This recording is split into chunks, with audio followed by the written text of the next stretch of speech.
What's going on, guys? Welcome back to the channel. You saw the title. We're talking about designer fragrances, elite tier type of stuff for the cooler weather. It was tough to narrow it down to just 10. We ended up going with 12. I could have did 15 easily because there's some really good cooler weather, sweeter, spicier designers that really fit this topic. But these are some of my personal favorites that you may want to look into. So stay tuned.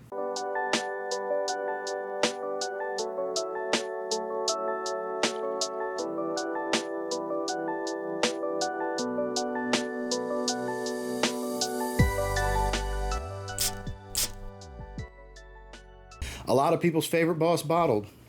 We're talking about Boss Bottled Elixir. So Boss Bottled Elixir is resinous, smoky, a touch sweet. Of course, it's nice and deep, ambery and woodsy. Doesn't have a whole lot of spice, but just a bit. Very, very resinous fragrance. Phenomenal performer. Look, when people say, no, this is better than the Absolute, look, I'm not going to argue with you. It's a great argument between the two. I don't think there's a wrong answer because it's all subjective, but you can't go wrong with either. There's a little bit of redundance between the Elixir and the Absolute, but not over the top because the Absolute is a much sweeter fragrance, whereas this is way more about smoke. Incense dominant type of fragrance.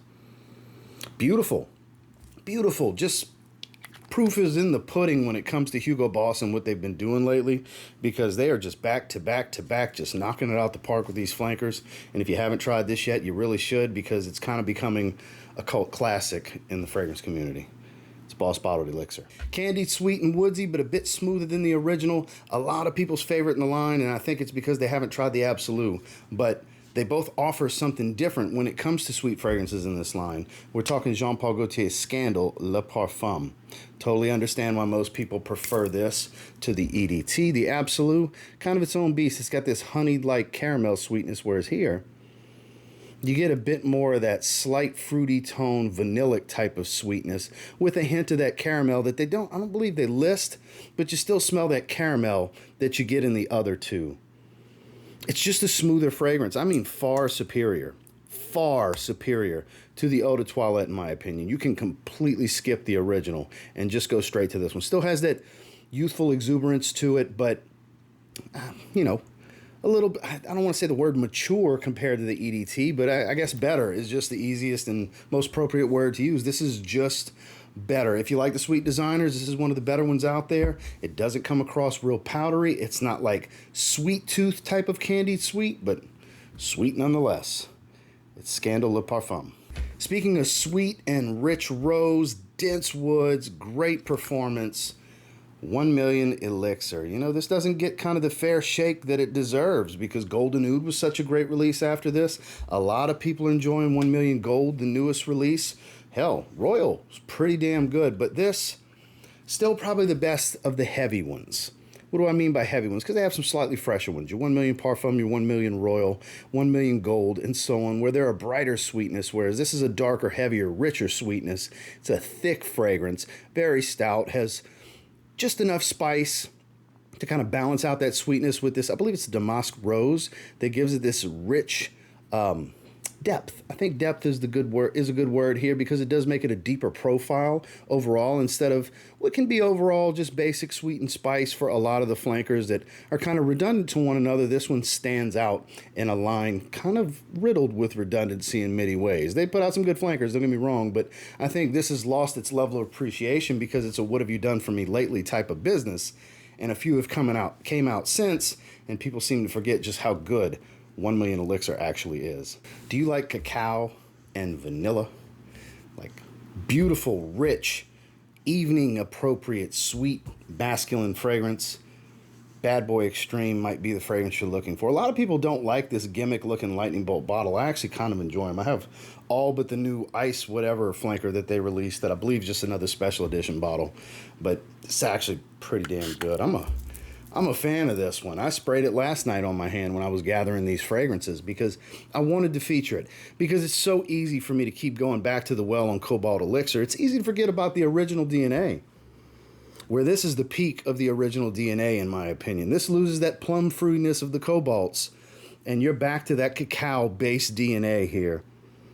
A little woodsy, a hint of bitterness here. It's a little chocolatey. You get some vanillic sweetness as well. It's a touch powdery. It's not a powder bomb, but it is a little powdery. Those of you that like the sweet DNA type men's designer fragrances, this particular line is some of the best out there if you're into it. As you can tell, this is a sweet fragrance household. If my wife had her way, I'd wear a sweet designer like this, something like this every day. That's what she prefers on me. And look, I love the sweet designers. That's why we're talking about a lot of them here today. Far superior in my opinion because it's a thicker fragrance overall from the original's DNA while being true to the original Bad Boy EDT. I think you should check this one out if you haven't checked it out yet because it is that good. It's Bad Boy Extreme. Now, there's an argument for pretty much all of them in the line here, but my personal favorite, if I got to pick one to keep from the Strong With You line, it's Strong With You Leather. 10 out of 10 times. It smells like the original plus a soft brown leather accord. That just makes this so enjoyable. Just a little bit of edges to it, just a touch. It's not as smooth as some of the others. Again, it's not rough and tumble. It's not animalic. It's got a little bit of edge. It's spiced brown leather kind of smell going with that roasted chestnut, core DNA, sweetness, all that good stuff is still present, nice and ambery and rich. It's so likable. It's warm and cozy. It's a great performer. You're going to spend around $100 for the 100 ml bottle, but for me, totally worth it. I mean, such a great designer fragrance. It's Strong With You Leather. At the recording of this, I'm debating on wearing this today as my scent of the day. Later, it is going to be nice and cool today. Not cold, but cool enough to wear something heavier. Haven't wore this in a little while, and this is the peak of the line for a lot of people. It's Givenchy Gentleman Reserve Privee. Booze, creamy woods, powdery iris.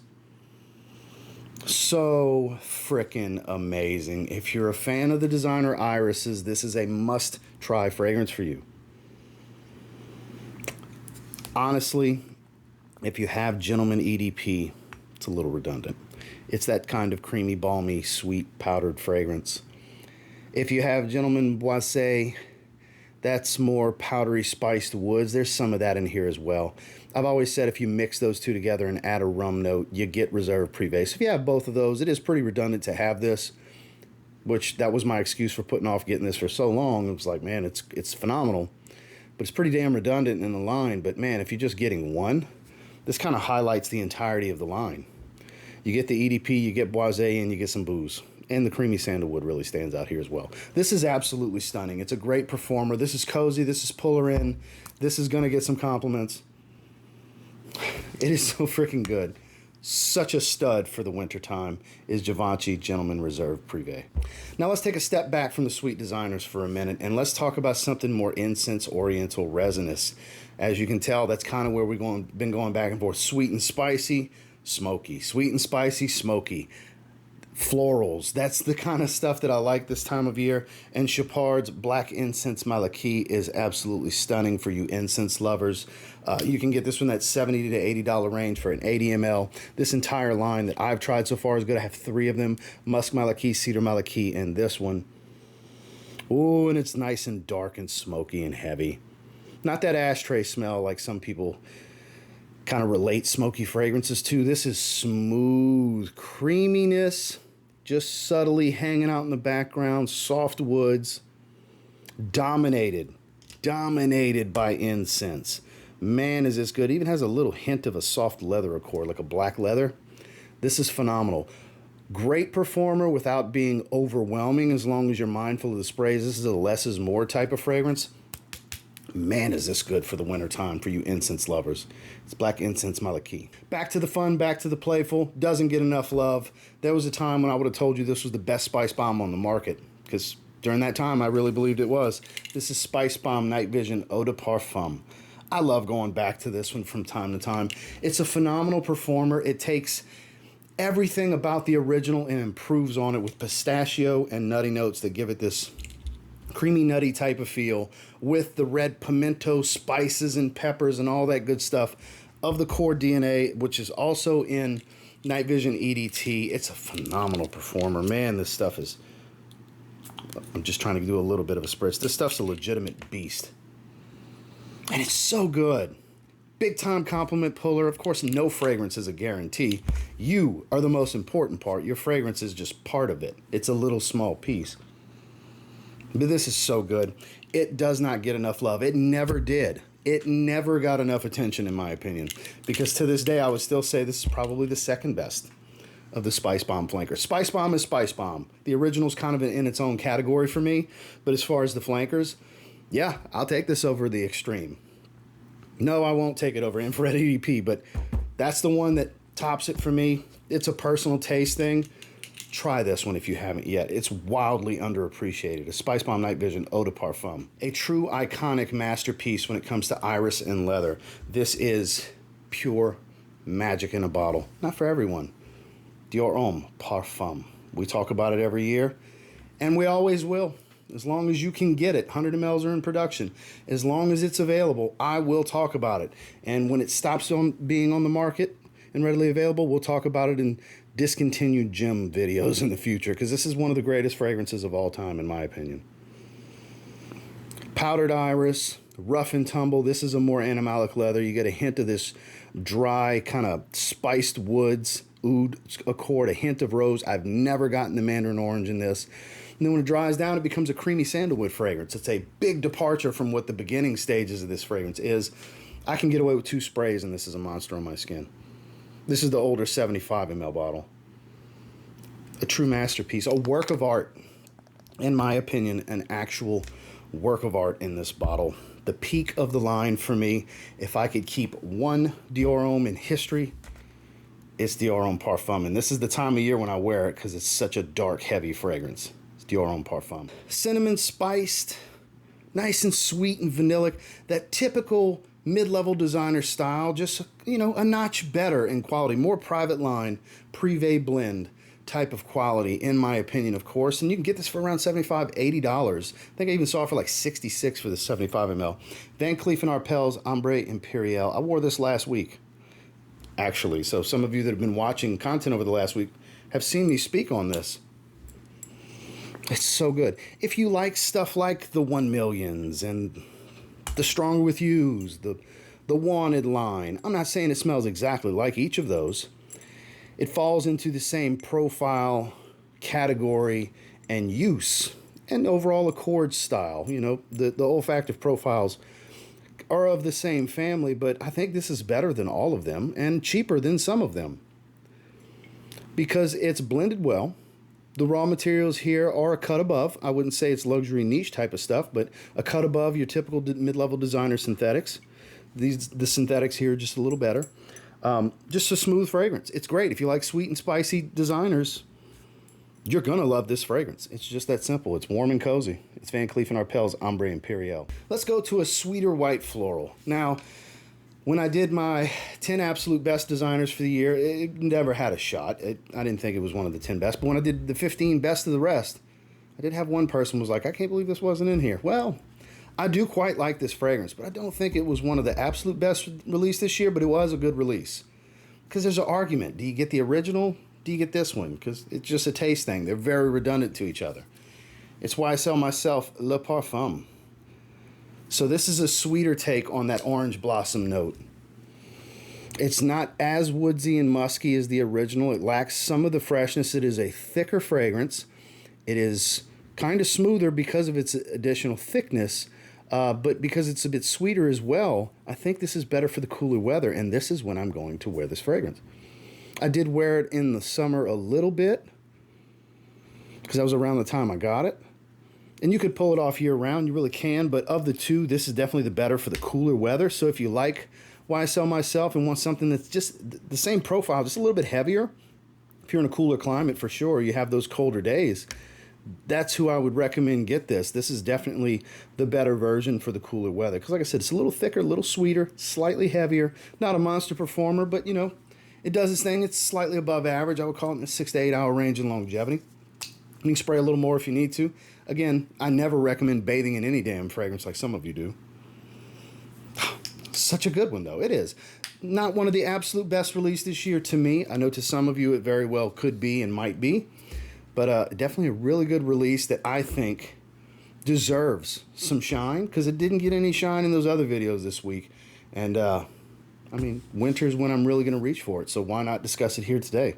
That's why I sell MYSLF Le Parfum. Last but not least, I haven't sprayed this one at all this year, because I've been waiting for the cooler weather, because it's just built for it. Gisada Ambassador Intense. Oh, buddy, is this good? I was back and forth between this and Sauvage Elixir, and which one are we going to talk about here today? Because there's no wrong pick. And they're kind of comparable to one another. Believe it or not, this is the deeper fragrance. There's more going on. There's more complexity to this. It's not some artistic masterpiece or anything when it comes to layers and complexity. But there is more going on here. You get more woods, greens. There's more of an ambery feel. I get a bit of licorice in here. I think when it comes to nuance, this is better. I think overall scent profile, Sauvage Elixir might edge it out just a little bit. They're both beasts. Sauvage Elixir's nuclear. This is just a normal beast mode fragrance, I guess, if there's such a thing. But it is really good. All the hype this thing has gotten over the last couple of years, I think, is absolutely justified and warranted. This is a great fragrance. You can find it for around $100 or less. I think right around 90 from discounters for a 100 milliliter bottle. Totally worth getting. Great in the cooler weather, daytime or nighttime. This is not just exclusively some date-night fragrance. I think it's beautiful if you like woody, spicy, aromatic fragrances that offer a little something extra from Sauvage Elixir. 'Tis the season for Gisada Ambassador Intense. Well, that's the 12. That's the 12 I wanted to cover with you today. Some elite tier winter designers, in my opinion, of course. If you want to check any of these out, there will be YouTube affiliate links for whatever's available from some good places. And then you'll also have some fragrance buy links down in the description as well. If you want to check any of these out, obviously you don't have to make any purchases to rock with your boy and watch these videos. I just appreciate you checking out the video and making it to this point. I hope you have happy holidays. Make sure to like, comment, subscribe, and we'll see you on the next one.